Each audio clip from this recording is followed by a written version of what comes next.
caros amigos que nos acompanham através deste programa.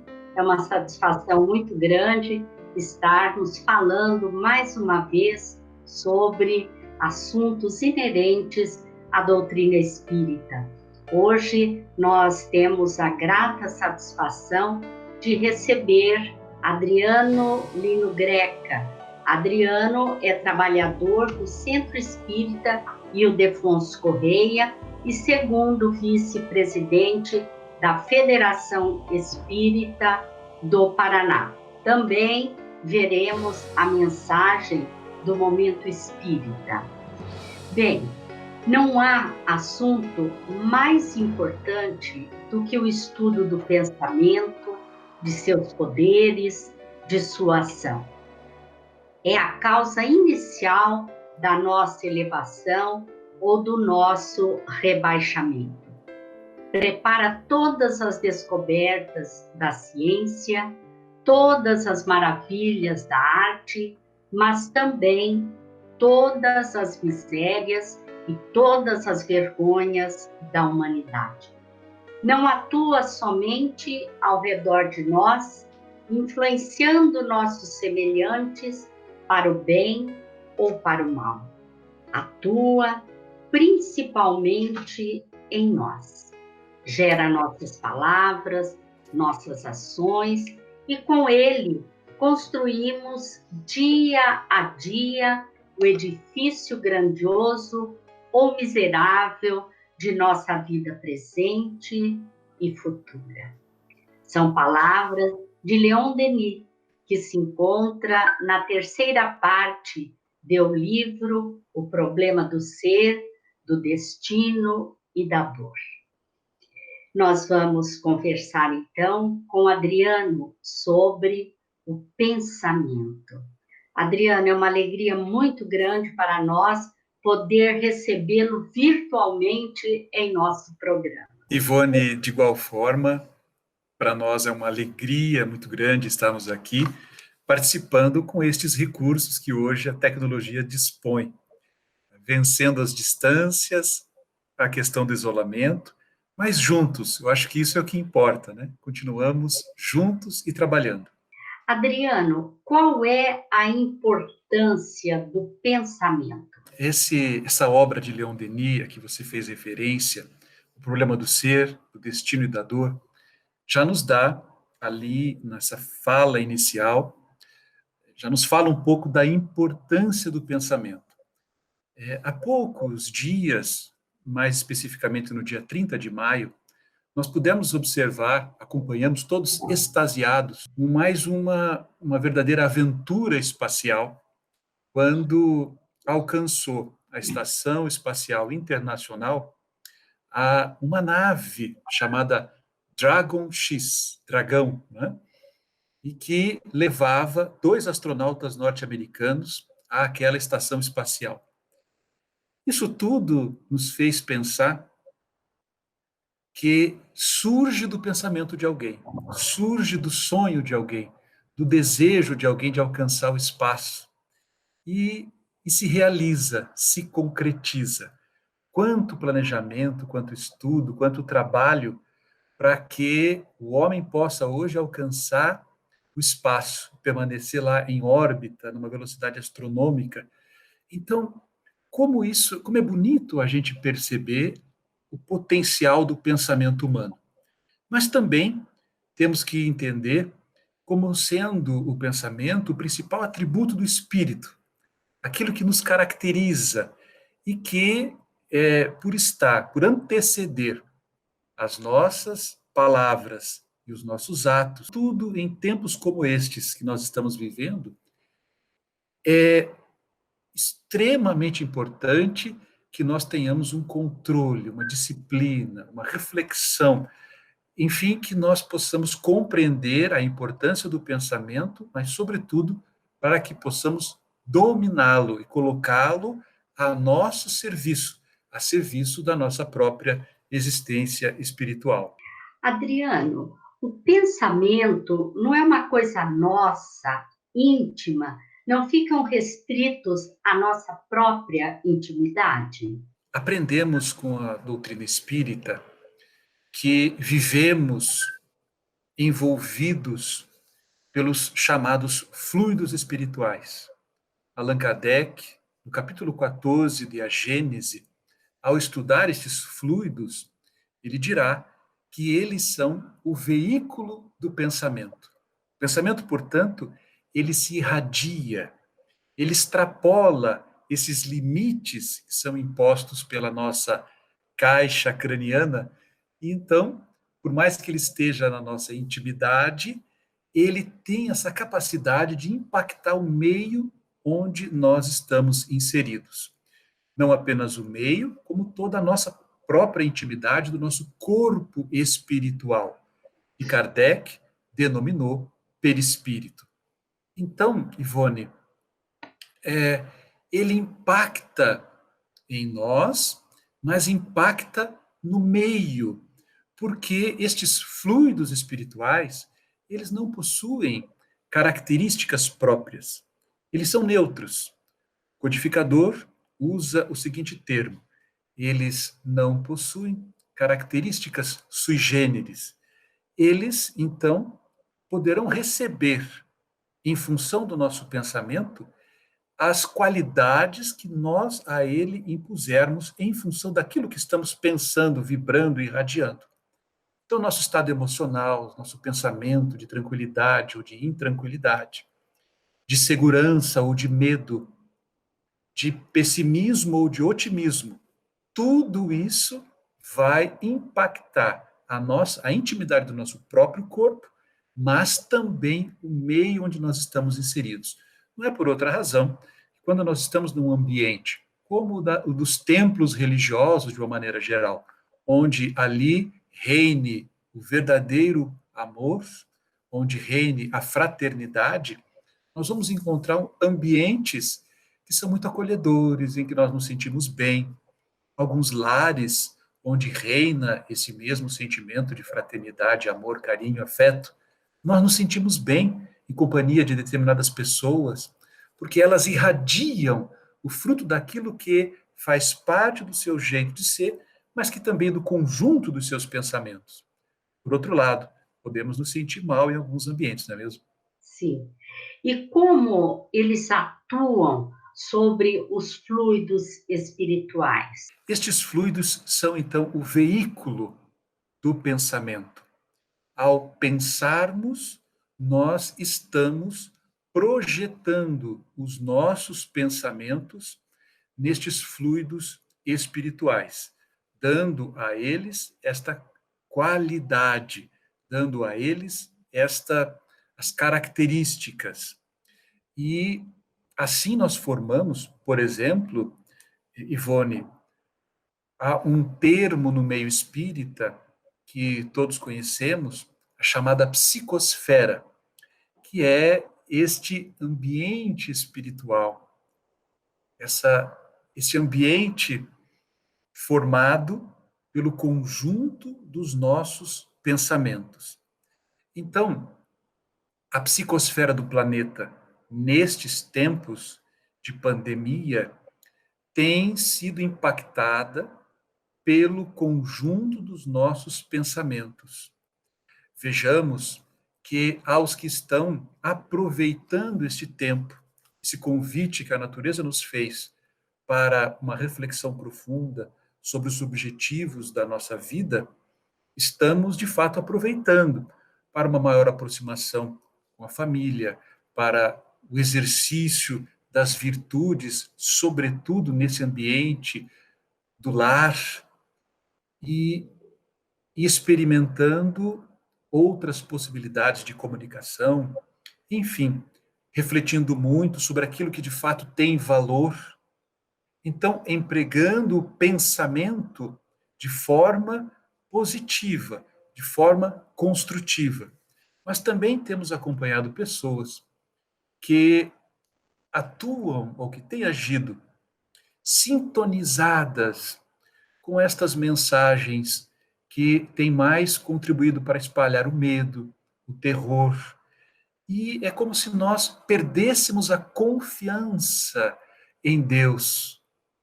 no nosso Pai Criador, em Jesus, que é o nosso Mestre, como se todas as leis que regem a vida tivessem, de uma hora para outra, sido revogadas. Então é hora de nós utilizarmos o pensamento e darmos testemunho, sobretudo nós que somos cristãos, quem sabe aproveitarmos para rever a mensagem do Cristo.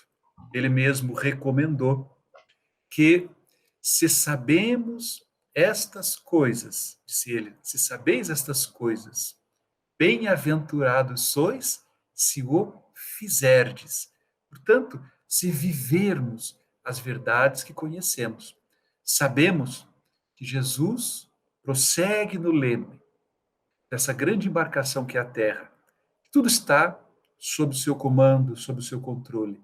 Se essas coisas acontecem, se estamos vivendo esse momento, é porque ele se faz necessário, é para o nosso bem. Tomemos os devidos cuidados e prossigamos vivendo com confiança, com alegria, buscando com criatividade, que é outra potência da alma, e é também conectada com o pensamento, com criatividade, encontrarmos as formas de superarmos esse momento pelo qual estamos passando. Os nossos pensamentos, influenciando no meio onde vivemos, podem influenciar a nossa saúde também? Sem dúvida. Porque aprendemos também com a codificação kardeciana que o corpo espiritual, o perispírito, é formado destes mesmos elementos que compõem estes fluidos que estão à nossa volta, estes fluidos ambientes. Temos a mesma origem. Lá na questão 27 de O Livro dos Espíritos, ao nos falar a respeito da Trindade Universal, é o termo usado pelos benfeitores espirituais. Deus, Espírito e matéria. Então, nós temos o Pai Criador, acima de tudo, regendo a vida. Nós temos o elemento espiritual e o elemento material. A origem deste elemento material, ela é fluídica. E então, o Espiritismo nos apresenta o fluido cósmico universal como esse elemento primitivo, de onde, a partir dele e das transformações, nós vamos ter a matéria imponderável e a matéria ponderável. Aquilo que constitui o ambiente fluídico, psíquico. E o nosso perispírito, ele é também oriundo deste elemento primitivo, dessa matéria primitiva. Portanto, de natureza semelhante. Ao ser semelhante, ele se encharca, como que se nós colocássemos uma esponja sobre um, um recipiente com água suja, a natureza é semelhante, nós nos encharcamos destes fluidos dos ambientes.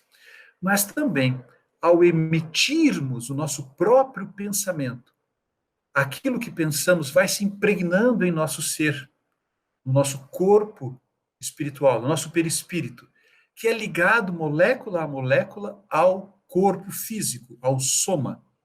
A esse processo, então, de transferência daquilo que está no corpo espiritual para o corpo físico, nós chamamos de somatização. Aquilo que é da mente se transfere ao corpo.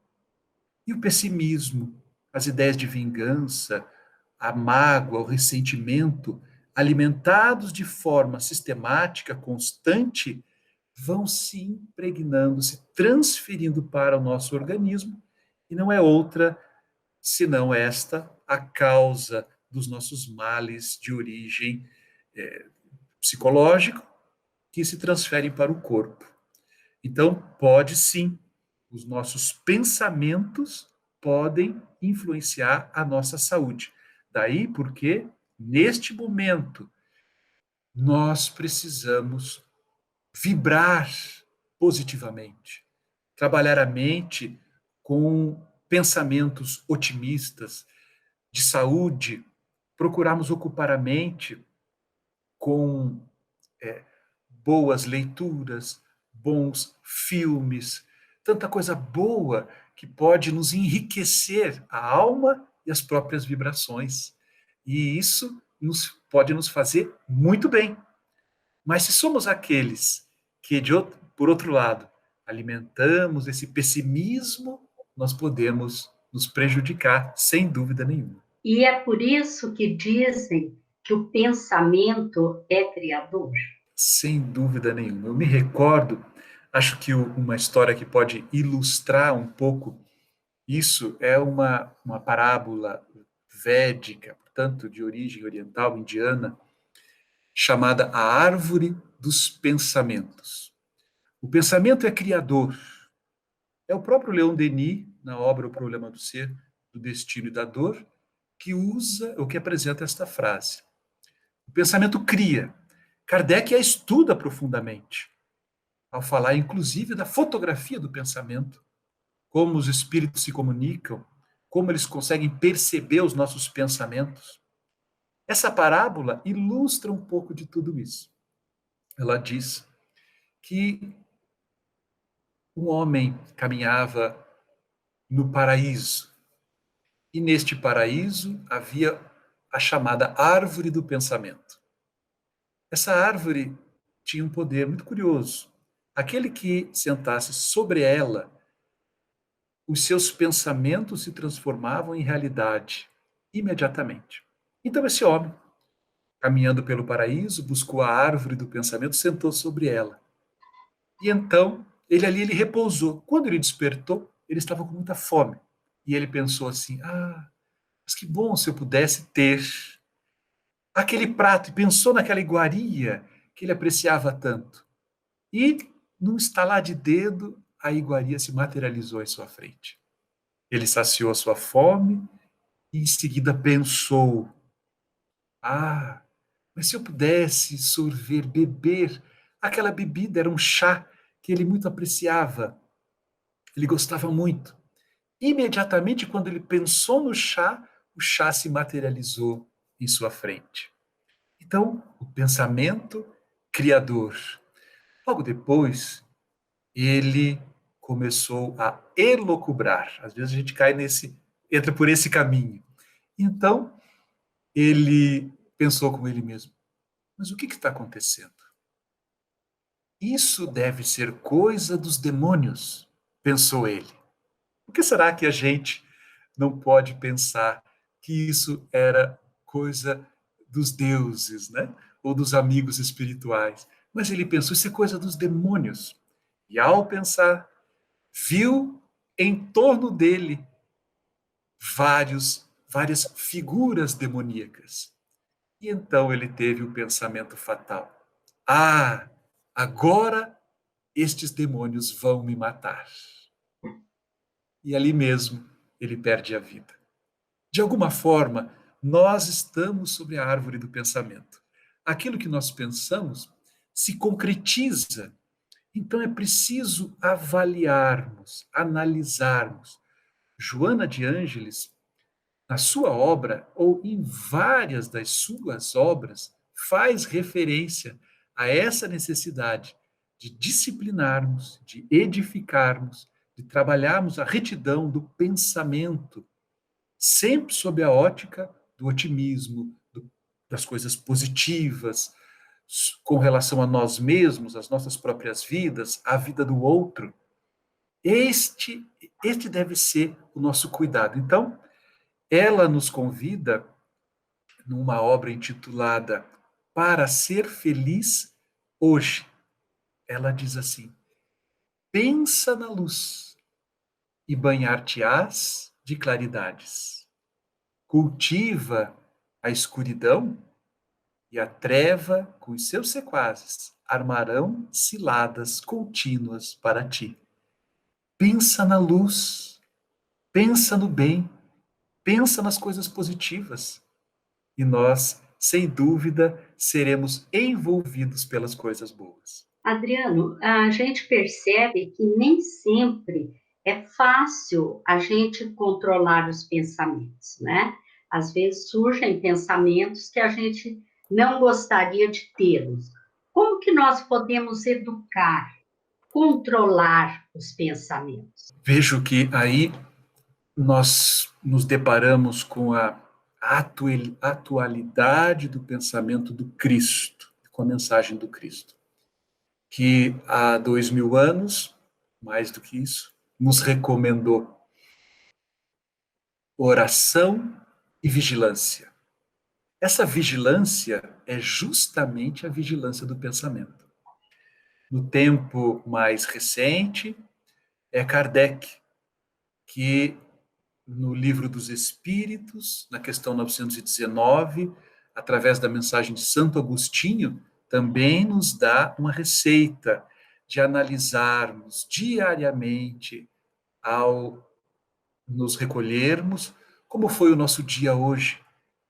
Então, esse cuidado, esse zelo, essa vigilância sobre o nosso próprio pensamento, os nossos próprios pensamentos, é, é algo fundamental e é fruto do exercício, é fruto do trabalho.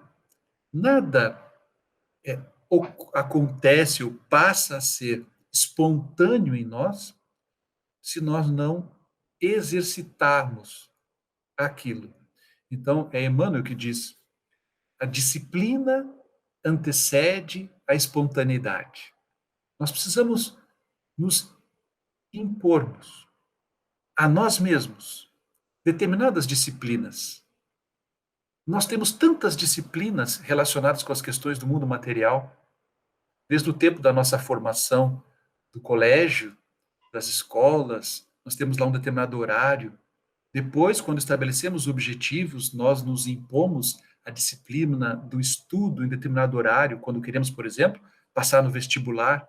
O trabalho, para o trabalho, na vida profissional, nós também temos uma série de disciplinas. Faz-se necessário fazem-se necessárias essas disciplinas também para a nossa vida sob o ponto de vista moral, as questões do espírito, as questões que são permanentes, essas que as traças não corroem, que os ladrões não roubam, a nossa verdadeira propriedade, como bem lembra também o Evangelho, né? Aquilo que nós de fato possuímos e que levaremos conosco. Então, por que será que tem nos faltado essas disciplinas para essas questões que são tão importantes? O que penso, Ivone, é que nós precisamos estabelecer no nosso cotidiano algumas disciplinas. A meditação, a oração, o evangelho no lar, a frequência à casa espírita, o estudo sistematizado, com profundidade, com dedicação, conforme Kardec nos recomendou.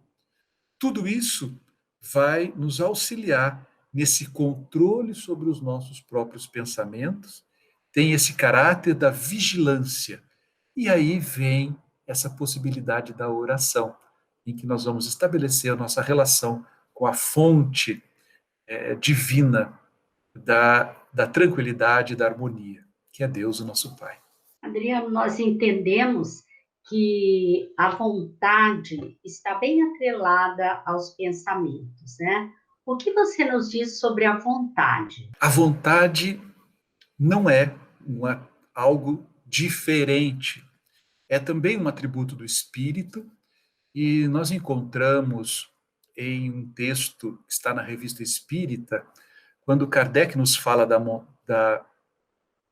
vontade, ele dirá que a vontade é o pensamento, num grau tal que se transforma em força motriz, força impulsionadora.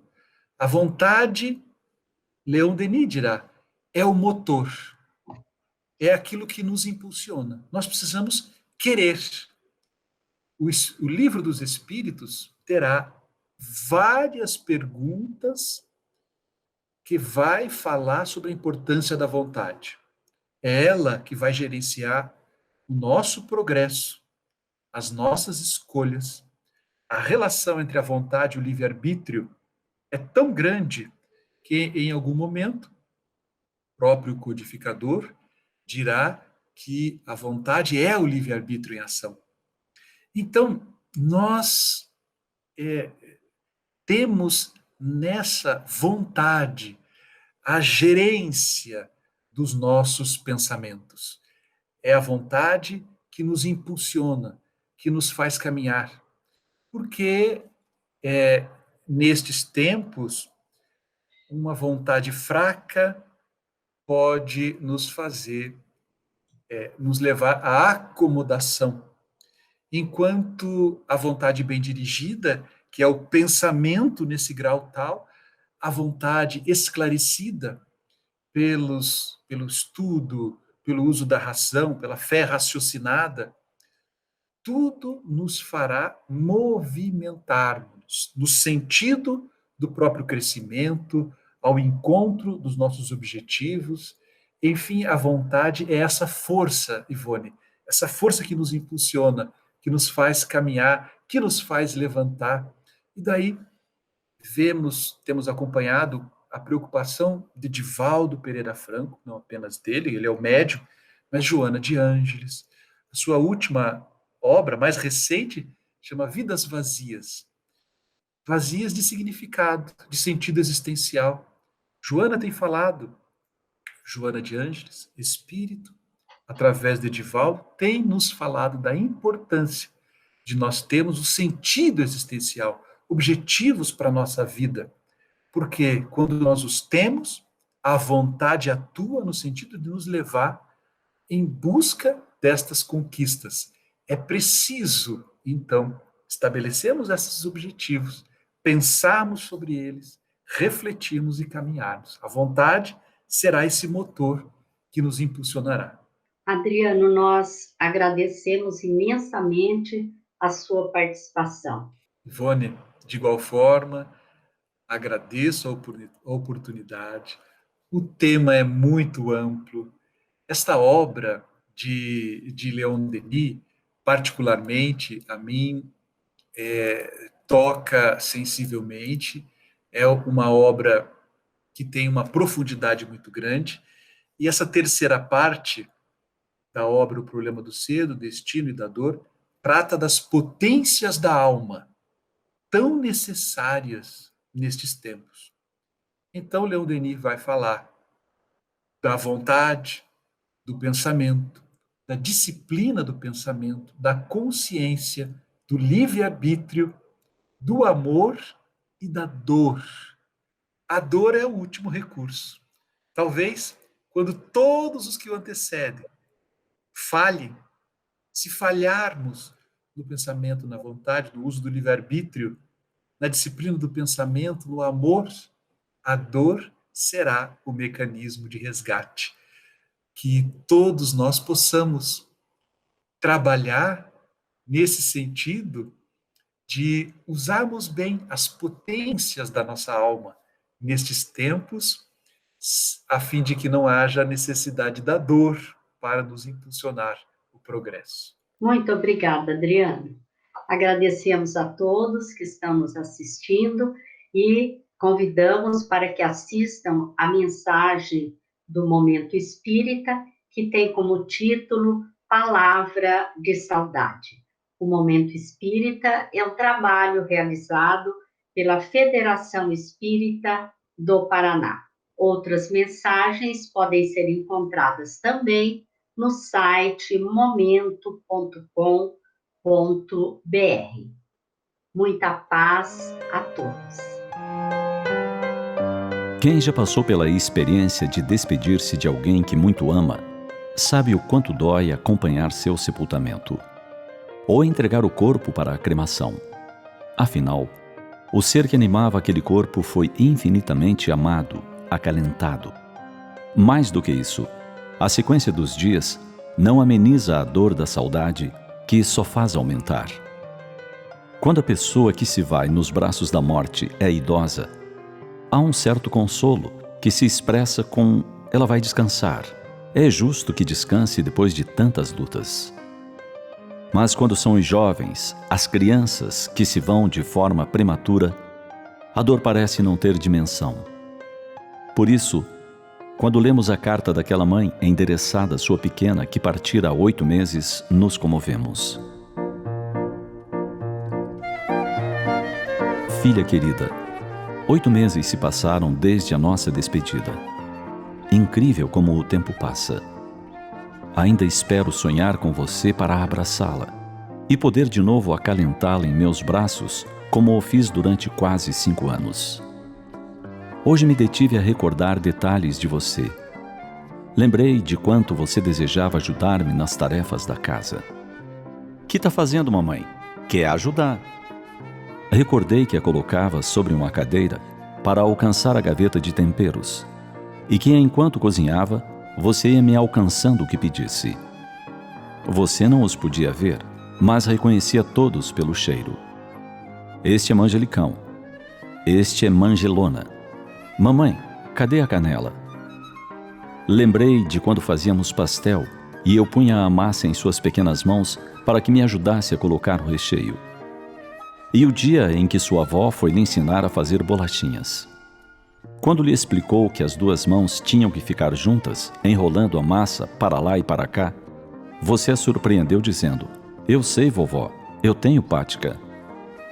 Quantas risadas demos nessas ocasiões! E como numa catadupa de recordações, fui ouvindo sua vozinha a pedir pão de margarina ou biscoito de anelzinho, seu biscoito de polvilho predileto. Quantos nomes inventamos juntas para tantas coisas? A caininha da mamãe, que não era nada mais do que carne moída. O pudim de coate da avó, ou seja, de chocolate. Que lindo mundo nós criamos! Saiba que foi uma honra imensa conviver com você. Que bela lição de amor você nos deixou, meu anjo. Mamãe Luciana.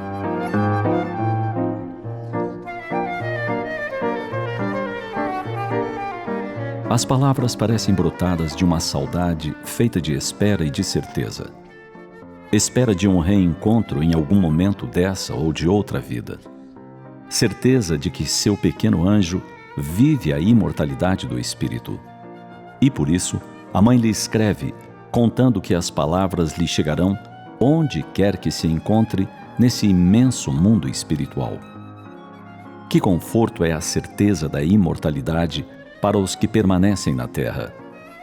Saber que os amados vivem, que os ouvem, os veem. Saber que pelos fios do pensamento lhes podem endereçar vibrações de carinho é um doce consolo. Ter a certeza de que o reencontro se dará algum dia, que não se perde o amor, mesmo que o ser amado esteja invisível aos olhos carnais, é reconforto para quem padece a ausência física da pessoa amada. Faz bem a intimidade poder prosseguir o diálogo, mesmo que por vezes a resposta não possa ser bem entendida por quem endereça as indagações, os anseios e externaliza em palavras a saudade. Imortalidade, que extraordinário presente nos concedeu o Pai Celeste ao nos criar. Sejamos gratos por isso.